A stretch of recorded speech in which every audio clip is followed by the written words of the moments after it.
In today's video, we're going to be fixing the brakes on this 2015 Volkswagen, but first, look at that condensation. Holy. So when I opened my trunk up, this drain port here was covered in a piece of tape. As you can see, the rust starting there too. So I ordered a new drain tube and popped that in super quick and easy, and now I'm trying to dry my trunk out. After the last video of fixing my sunroof leak, this is the only other leak the car has at the moment. So now it's on to the brakes.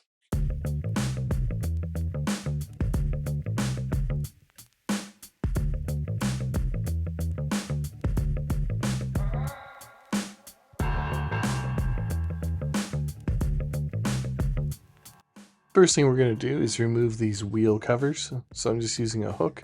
Then use your 17mm socket to remove all of the wheel bolts. Now you're going to notice that mine are extended because I've got 17mm spacers on there, but yours will be a little bit shorter.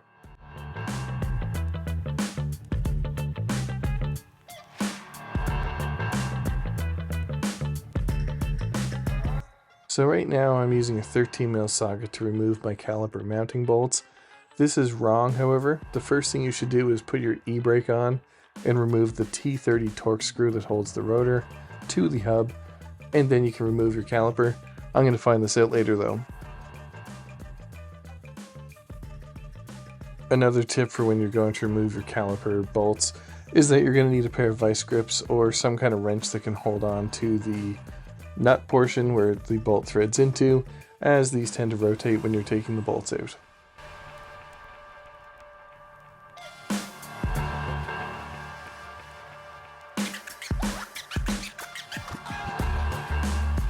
I'm also going to use an electric ratchet here by Milwaukee to speed up the process.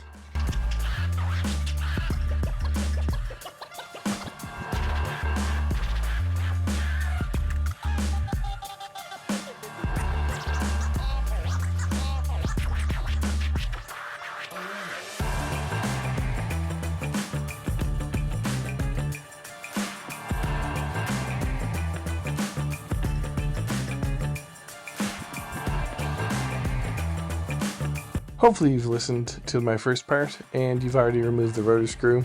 If so, you can just remove the caliper now. It is quite sticky to get out of here. You are fighting the e-brake cable as well as the brake hose and however long it's been on your car. So work it off. Sometimes I'd use a pry bar if necessary.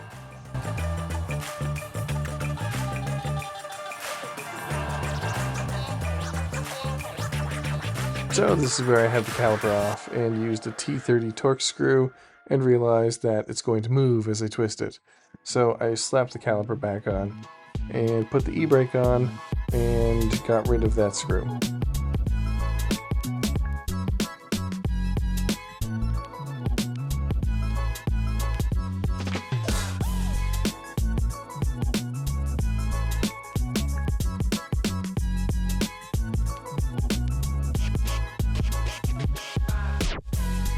Since I'm from Nova Scotia, and since the car is from PEI, we live in the Rust Belts. There's lots of salt in the road.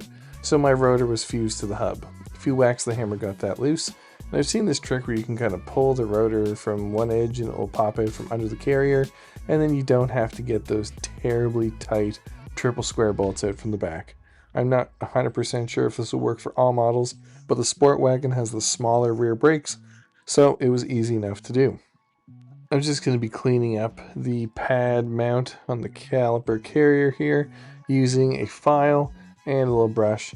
The reason I use a file is because these are typically cast iron, sometimes cast aluminum, but the corrosion and buildup that gets on them is really easily removed with a file, followed up by a wire brush. I've seen some people just use a wire brush and that's fine, but if you use the clips, they're probably not going to fit, so you'll need to file it down a bit. I'm also going to be turning in the rear caliper, as that's how you do it. If you just squeeze these, you're probably going to damage your C-clamp or the brake caliper. So you have to twist these in using the appropriate tool. These tools are super cheap on Amazon. This is the second set I've owned, and the only reason I bought a second set is because I lost the first one because my garage is not organized.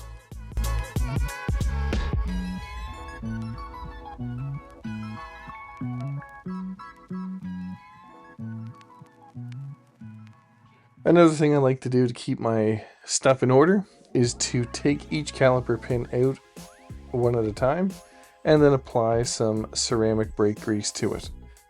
You could take them both out, but sometimes the lower or upper pins are different and sometimes they have a rubber shim to help with noise, so I just take them out one at a time to guarantee they're going back where they came from.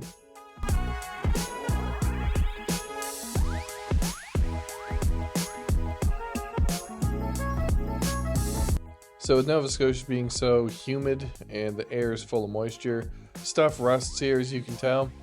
And I'm just applying some copper anti-seize to the hub, so the next time I do the brakes it'll be way easier to come off and it should just fall off instead of me having to hit it with a hammer. Now I'm kind of embarrassed here, but I forgot to record putting the rotor back on, but it's exactly like I showed before, where you just slip that front edge underneath the caliper bracket, and then you can attach the rotor screw and you're good to go. So I'm going to be using Brembo pads here. This is kind of an unboxing for them.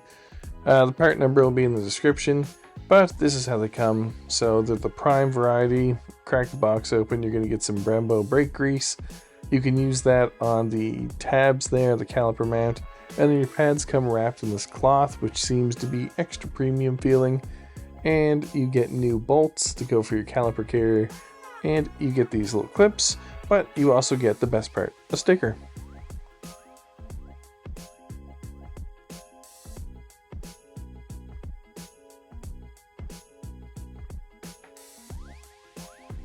So once we get these out, I had installed the clips. Apparently, I don't need them. Once I remove them, the pads fit in very nicely. So I just went back and threw some grease on the contact patch there so that the pads would slide nice and even. But again, they fit without any anti-shim or anti-rattle clips. So we'll go with that.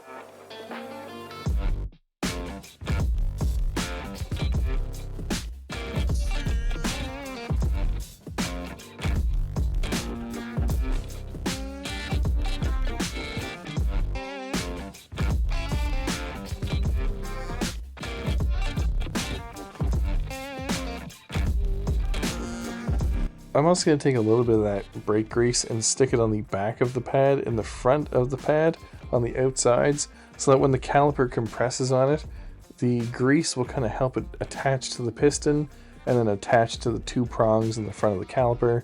And then hopefully when you let the brake off, they will kind of retract from the rotor and separate, giving you squeak-free braking, or at least that's my thought.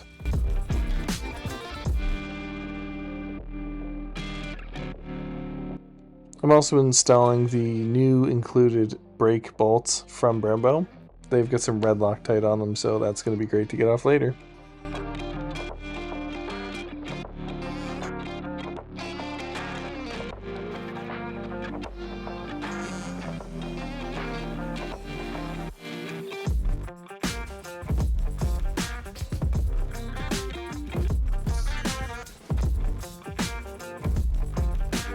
Click.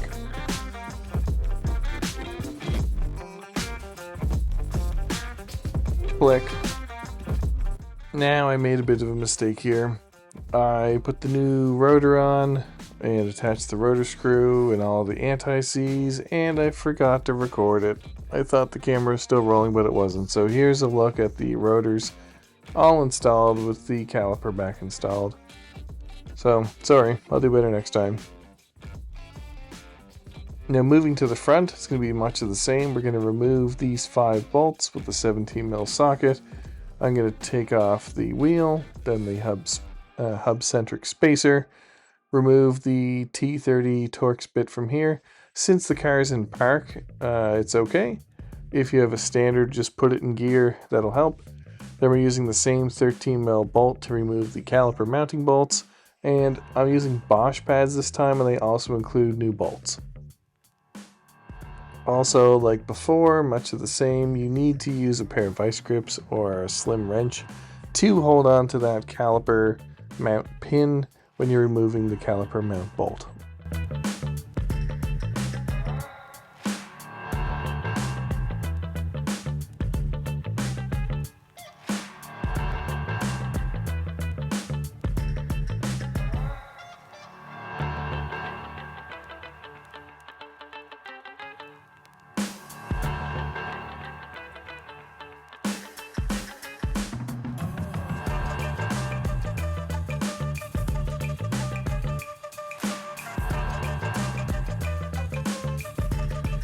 And again, much of the same, let's wiggle this caliper off. If it's been on for a long time, you're going to need a pry bar.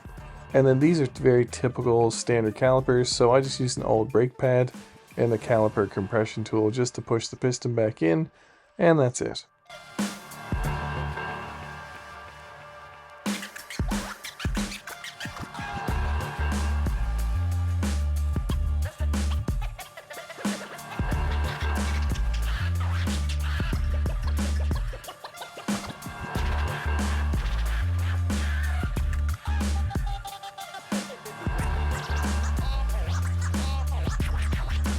Now once your piston's compressed, I'm going to hang mine up on the strut.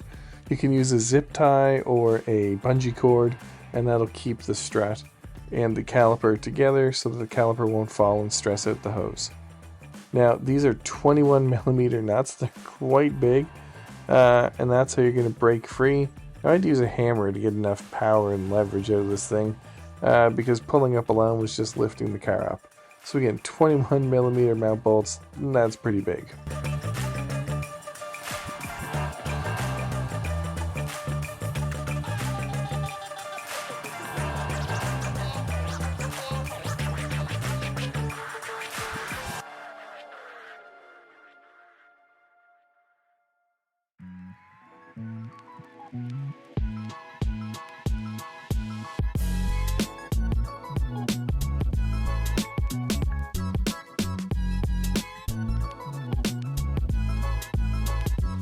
And just like the rear, I'm going to be applying anti-seize to the front of this. You could definitely hit it with a wire brush just to knock some loose corrosion and rust off, which I did before, and then I'm just going to put a bunch of anti-seize on here.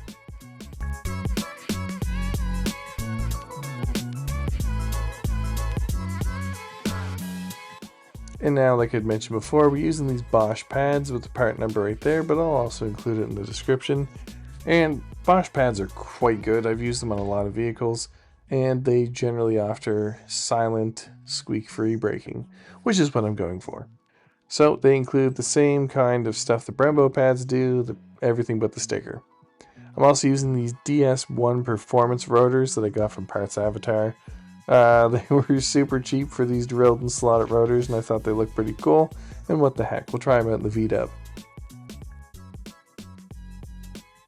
So since these rotors are not coated, they do come with an oil film. I'm going to be using some brake clean to give it a quick spray down, and a wipe because, again, since I own the brake clean, it's not provided for me, I'm going to save it. Now I did the back there. I'm going to put this on and put the rotor screw in, and then I'm going to spray the front. I find that's the most efficient way to get your brake rotors clean without having to spray the front or back twice.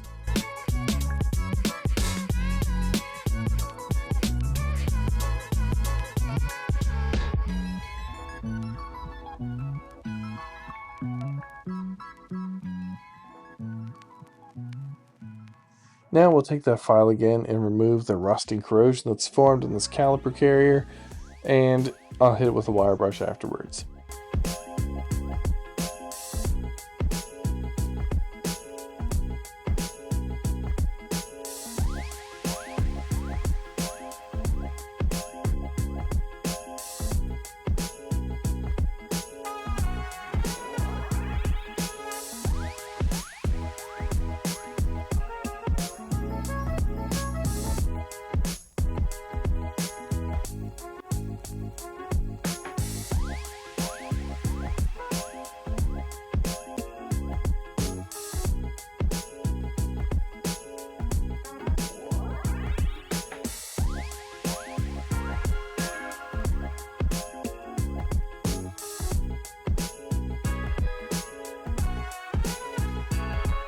With all that done, I'm now going to reinstall the caliper carrier onto the hub using those 21mm bolts.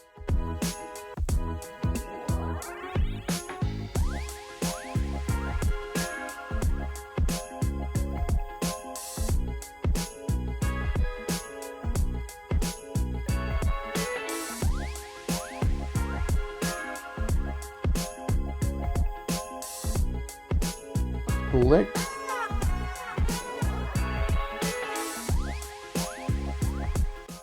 click. Just as before, remove the pins and re-grease them in the order they come out. I also like to pinch the rubber seal there and push in to just try and alleviate some air so that the pins don't push out and cause unnecessary pressure on the rotor or the caliper, and that just helps keep everything tight. Now I'm just test fitting those new bolts that came with the Bosch pads, and they seem to go in perfectly, so we're going to use them. Grease the edge and ears of the pads, and then we can install them right in.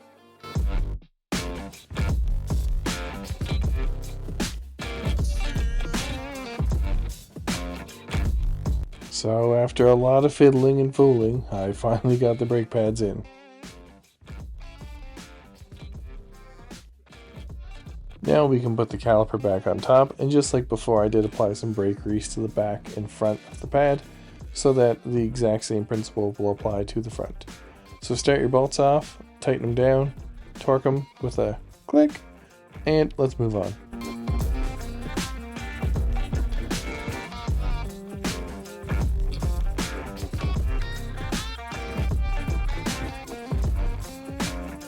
You can tell it's summer by this little visitor I had. Now, I'm also going to be performing a brake bleed, as I don't know the condition or age of this fluid, and I'm using one of these VW brake bleeder kits, which I'll link in the description below. So I picked the cap number 1 for this, and I'm using OEM DOT4 low viscosity brake fluid. I think they call it high performance. Regardless, it's a Volkswagen OEM part. I think you could use any kind of low viscosity DOT4 brake fluid, but I thought it'd be just as easy to go to the dealership and get this. It was $24 per 500 mils, which is fairly expensive. However, I want this car to run well and stop well, and I'm just going to use what's recommended. So the way this brake bleeder works is you fill it with brake fluid, this reservoir, and then you pump it up. So I'm going to pump it to between 10 and 20 psi. It's manual, you can't really speed it up, so as many pumps as you can get out of it. Again, aiming for like 20 psi-ish, and then I'm going to crack the bleeders. And you're supposed to start at the back right, back left, front right, front left to do the maximum distance away. So these caliper bleeders are 11 mil, so I just use the socket on my ratchet. And as you can see, it's creating enough pressure to push the old brake fluid out. So I let this drain for about 5 minutes just to flush all the old fluid out and get that new stuff in there.